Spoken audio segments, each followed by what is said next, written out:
British राज का समय था। उत्तर भारत के घने जंगलों में एक अघोरी बाबा के किस्से अंग्रेज अफसरों के लिए पहेली बन गए थे।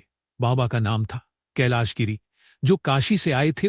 उनके बारे में कहा जाता था कि वह रहस्यमयी शक्तियों के स्वामी थे। कोई उन्हें कभी देखता तो कोई उनकी परछाई तक को महसूस नहीं कर पाता। गांव वाले उनकी पूजा करते थे और अंग्रेज अफसरों को यह नागवार गुजरता था। कर्नल रॉबर्ट्स, जो उस क्षेत्र का प्रमुख अधिकारी था, को आदेश मिला कि इस अघोरी को पकड़कर उसकी गतिविधियों को रोका जाए। उसे शक था कि बाबा गांव वालों को विद्रोह के लिए भड़का रहे हैं।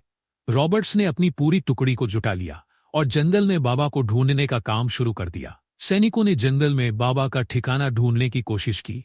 उन्होंने गांव वालों से सवाल जवाब किए, लेकिन कोई कुछ नहीं बोला। रात के समय जब सैनिकों ने जंगल में प्रवेश किया तो अजीब घटनाएं होने लगी। हवा में अचानक तेज आवाजें गूंजने लगी, जैसे कोई मंत्र जप रहा हो। सैनिक डर से पीछे हट गए। अगली सुबह उन्होंने बाबा के स्थान पर राख का एक ढेर पाया, मानो वह अदृश्य हो गए हों। दूसरा प्रयास, रॉबर्ट्स ने एक और योजना बनाई। उन्होंने कुछ जासूसों को गांव वालों के बीच भेजा ताकि बाबा की गतिविधियों का पता चल सके, लेकिन बाबा को इसका आभास पहले ही हो गया। उन्होंने अपनी साधना से जंगल को और भी रहस्यमय बना दिया।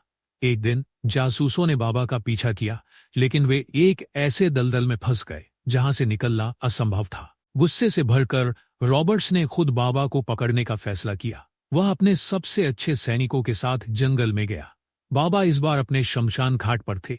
रात का समय था और चारों ओर चिताएं जल रही थी। जैसे ही सैनिकों ने बाबा को घेरने की कोशिश की, वहां चारों तरफ अंधकार फैल गया। सैनिकों ने देखा कि बाबा कई जगहों पर दिखाई दे रहे हैं। हर दिशा में उनकी परछाई थी। रॉबर्ट्स ने चीखते हुए कहा, तुम हमें नहीं डरा सकते। बाबा ने शांत स्वर में कहा, लेकिन जो मृत्यु और जीवन के बंधनों से परे है, उसे क्या कोई बांध सकता है। यह कहते ही बाबा ने मंत्र पढ़ा और एक तेज आंधी उठी। सैनिकों की बंदूकें जंगल में गिर गईं और वे दिशाहीन हो गए। रॉबर्ट्स ने अपनी पूरी ताकत लगाई, लेकिन बाबा को पकड़ने में असफल रहा। कुछ समय बाद रॉबर्ट्स को यह एहसास हुआ कि बाबा कोई साधारण व्यक्ति नहीं है। वह अपनी हार स्वीकार कर वापस लौट गया। गांव वाले फिर से बाबा की पूजा करने लगे और बाबा